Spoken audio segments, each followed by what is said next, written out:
The banquet hall of Shirian Prime was quiet in a strange way. Soft lights floated in the air like small stars. Long white tables were placed in perfect lines. Crystal glasses reflected the glow of alien suns outside the wide glass walls. This night was meant to show peace between species, but tension lived in every breath. Jason Cole sat straight in his seat, his back stiff, his hands resting carefully on the table. He was a human cadet, young and low-ranked, wearing a dark blue uniform that felt too tight for such a grand place. Around him sat powerful beings from across the galaxy. Tall insect-like diplomats, silent metal-skinned envoys, beings with glowing eyes who spoke without words. Humans were the weakest here, and everyone knew it. Jason had been warned before coming. Do not speak unless spoken to. Do not look at the royals. Most of all, never approach the alien princess. Princess Varela, her name alone carried fear and respect. She was royalty of the Shirian Empire, a race known for strict rules and cold justice. No human had ever spoken to her directly. No human was even allowed near her. Jason did not plan to break any rule. He was only here because his commander needed a human presence at the table. A symbol, nothing more. The music slowed. A soft hum filled the hall.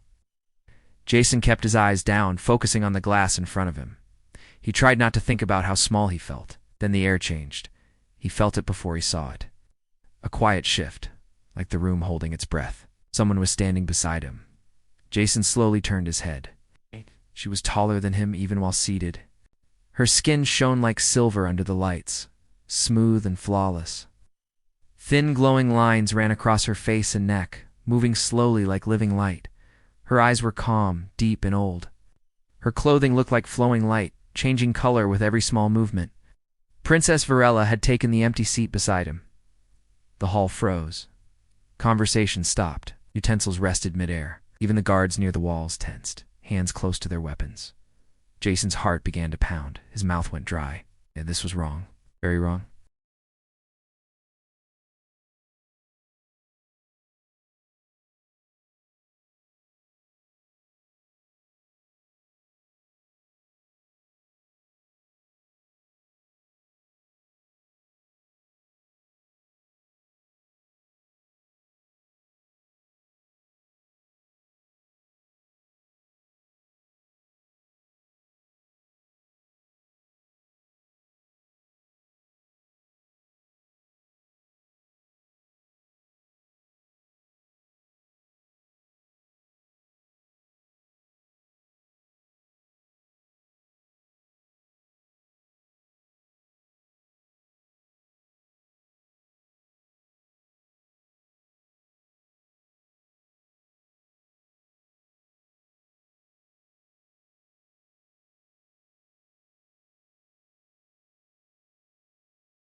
People spoke again, but their voices were low and careful. Every glance kept moving back to the same place, Jason and the alien princess sitting side by side, breaking rules that had stood for generations. Jason tried to eat, but his hands felt heavy. Every small sound seemed too loud. He could feel the weight of invisible eyes pressing against his back. Across the table, Princess Varela sat calmly, her posture perfect, her face unreadable. She moved with quiet control, like someone who knew the room belonged to her, no matter what others thought. Minutes passed. Then a soft tone echoed through the hall. It was not music this time. It was a signal.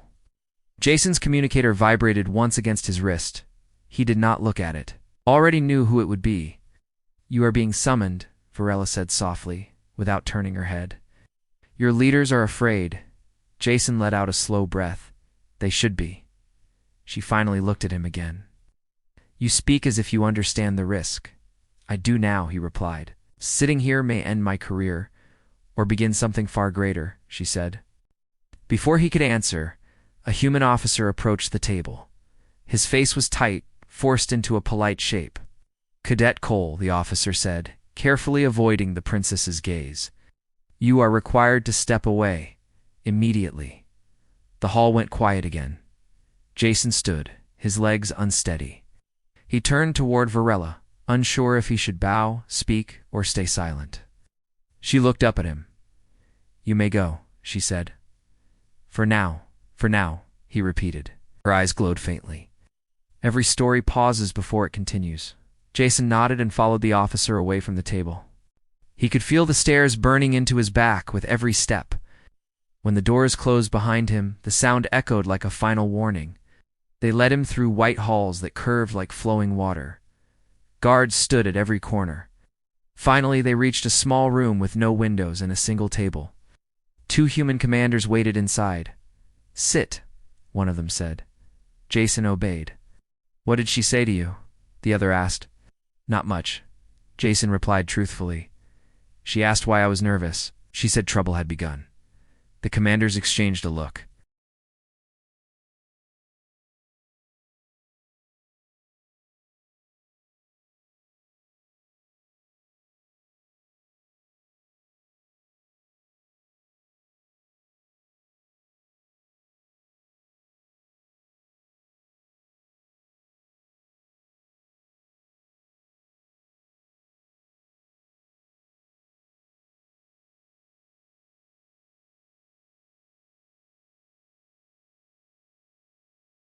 They dismissed him quickly, as if his presence itself made them uneasy.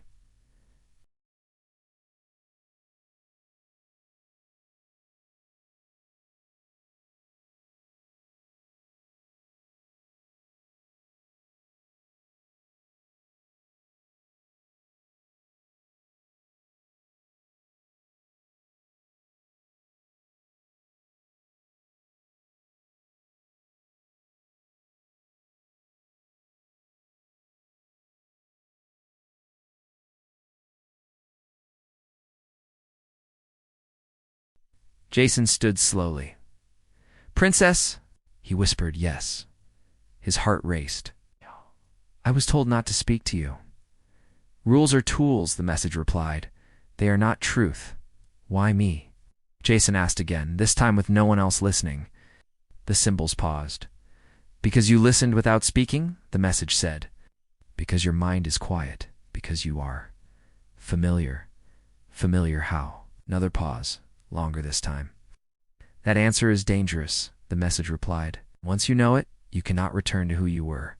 Jason felt fear rise in his chest, but also something else. Curiosity. "Purpose. I want to know," he said. The light dimmed slightly. "Then be ready," the message said. "They will try to separate us. They will fail." The projection vanished. Jason stood alone in the quiet room, his heart pounding, his life already moving away from the path he once knew. Somewhere beyond the walls of the station, the alien princess watched the stars. For the first time in her life, she felt hope and danger at the same time.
The station was darker at night, colder too. The halls were almost empty, just the sound of quiet footsteps and the distant hum of power running through the walls. Jason walked with his head down, hands in his pockets, trying to look like he belonged, but he didn't. Not anymore. Midnight was close. His path took him through lower levels, where lights flickered and shadows moved to Isley. He checked the time on his communicator. 5 minutes left, docking bay 6. He reached the heavy door and paused. His hand hovered over the access pad. One deep breath. Then he tapped the code. The door slid open with a soft hiss. The bay was almost empty. Only a few crates, some old wires on the floor, and a low ship parked at the far end. It looked like a freighter, but older, worn out. A perfect place to hide. Jason stepped inside, and the door closed behind him. "Came," a voice said from the shadows. Jason turned fast. From behind a metal pillar, a man appeared. Human, rough jacket, short beard, eyes sharp like someone who had seen too much. Behind him were two others, one alien, with long arms and smooth gray skin, and a woman with short hair and a scar across her neck. Jason didn't speak. He just waited. "You're the one who sat with her," the man said. Jason nodded. "Yes, and she trusts you." "I think so." The man studied him. "That's dangerous." Jason raised an eyebrow. "You're the one who sent the message." The man gave a short smile. "Fair enough." He stepped closer. "Dames, Darren. You used to wear a uniform like you." "Now I help people who ask the wrong questions." Jason looked at the others. "You're part of the rebel network?" Darren nodded. "We don't call ourselves that, but yes, we believe in truth. Even when it's ugly." Jason spoke carefully. "Princess Varela told me there's something hidden, something connected to the First War. A vault." Darren's eyes darkened. "So she knows." "You believe her?" Jason asked. "I believe she's risking everything," Darren replied. "People like her don't do that for fun." Jason took a step forward. "Then help us. Help her." Darren looked at the woman with the scar. She gave a slow nod. "We will," he said. "But it won't be easy." "Tell me," Jason said. "The vault exists," Darren explained. "It's buried beneath the station, under level 14, old section. Sealed since the war. No official maps show it, but we found access years ago. Problem is, it's protected by who?" "Guess." "Your own command," Darren said. "And hers." Jason felt cold. Both sides. "Peace is built on silence," the alien beside Darren said softly. "Too much truth makes people afraid." Jason nodded slowly. "So we go in. Get the records." Darren's smile was thin. "Sounds simple when you say it."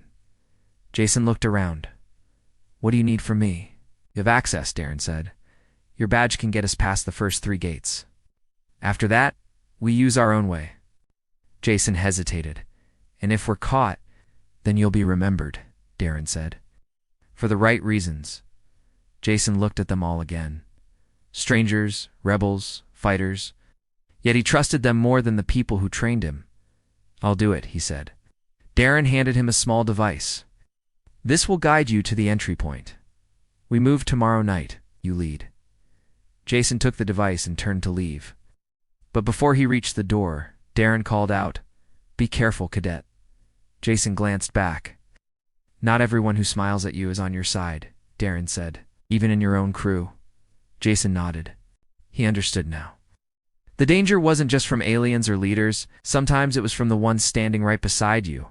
When Jason returned to his room, the lights were off. He moved quietly, thinking the room was empty. Then a voice spoke from the shadows. "You were gone a long time." Jason froze. The lights flicked on. Commander Relland stood near the wall, arms crossed, eyes cold.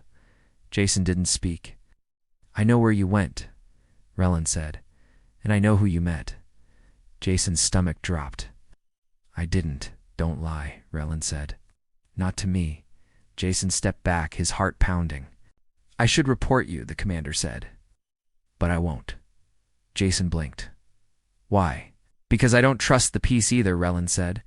"But if you cross the line, I won't protect you again." He left without another word. Jason stood alone, breath unsteady. Now he knew. Someone was always watching. The next night came faster than Jason expected. His heart was steady, but his mind was sharp. Everything was ready, so the plan wasn't perfect. But time wasn't on their side anymore. If they waited, someone else would find the vault first. Or worse, seal it forever. Jason moved through the quiet levels of the station with slow, careful steps. His badge granted him access past the first 3 checkpoints, just like Darren had said. No one questioned him. He looked like any other cadet walking the halls. That was the advantage of being seen as unimportant. But tonight he wasn't. He reached a maintenance door on level 13. A dim red light blinked above it. It tapped the device Darren had given him. Click. The door unlocked. Inside was darkness, thick and quiet. The kind of silence that made even machines hesitate. Jason stepped in. Seconds later, 3 shadows followed. Darren, the scarred woman, and the silent alien with gray skin. Routes clear, Jason whispered. Darren nodded. Good. We move fast now. The hallway led them down a steep set of metal stairs. The lights here were broken, some flickering, others dead completely. It was like the place had been forgotten for decades. The air smelled old, dry, and untouched. This part of the station was sealed after the First War, Darren explained in a whisper. No one comes here anymore. Jason ran his fingers along the wall as they walked. He felt dense, scratches signs of something that had once happened here, something not written in any official report. They reached a wide steel door at the bottom. It had no handle, only a black panel on the wall beside it. The alien stepped forward. He held up his hand, and a thin blue light glowed from beneath his skin. The panel lit up in response. Symbols flashed. Then the door opened. Inside was the vault. The room wasn't large, but it was filled with machines old, humming softly, still alive. At the center stood a tall glass terminal, surrounded by cables and glowing data streams. It pulsed with energy like a beating heart. Darren walked toward it. This is it. Jason moved closer. So what now? We download the archive, the woman said. All of it. She inserted a crystal chip into the main port. The terminal glowed brighter, reacting to the signal. A hologram burst to life above it, a swirl of data, images, maps, and documents. Jason stepped closer, staring at the flickering files. He saw names of dead soldiers, secret meeting logs, weapon plans, and then something else. A document marked Project Silence Classified. He tapped it. The screen opened. Jason's eyes widened as he read. The First War hadn't started because of alien aggression. It started because humans tried to hide something. A failed experiment. A deadly weapon created in secret. When the aliens discovered it, they demanded justice. But the truth was buried, replaced with lies about alien attacks. Jason turned to Darren. This is it. This is what they were hiding. Darren nodded slowly. The truth and Varella's father? Jason asked. The woman pointed at another file. Name, Commander Elias Cole. Status, deceased, unconfirmed. Jason froze. His chest tightened. Cole, his own last name. He scrolled down. The record included a blurry image. A man in uniform, dark eyes, familiar face. Jason whispered, That's my grandfather. Darren looked at him, surprised. You never knew. No one told me, Jason said. They said he died in the war, that he was just a soldier. The woman gave a quiet breath. He was more than that. He was the one who tried to stop it, the one who tried to expose the truth. Jason stared at the file, heart pounding. His family had been part of this from the beginning, and now, somehow, it was in his hands again. Suddenly, the terminal beeped. Warning. Unauthorized access detected. Darren's eyes widened. They found us. We need to move, the woman said. Jason grabbed the crystal chip. We've got the data. They turned toward the exit, but the door was already closing. Oh. Darren ran to it, trying to hold it open. But it was too late. Locked.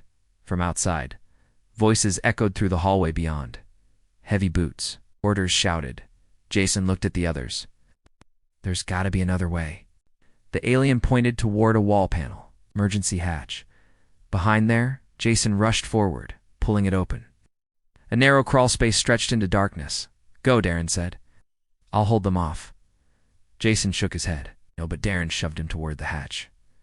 You have the truth now. Get it out. Show them what they tried to bury. Jason nodded, heart heavy. He crawled in, the woman and the alien right behind him. As he moved through the narrow tunnel, he held the crystal tight. Outside, sirens blared. The truth was no longer hidden. It was only a matter of time before the galaxy saw it.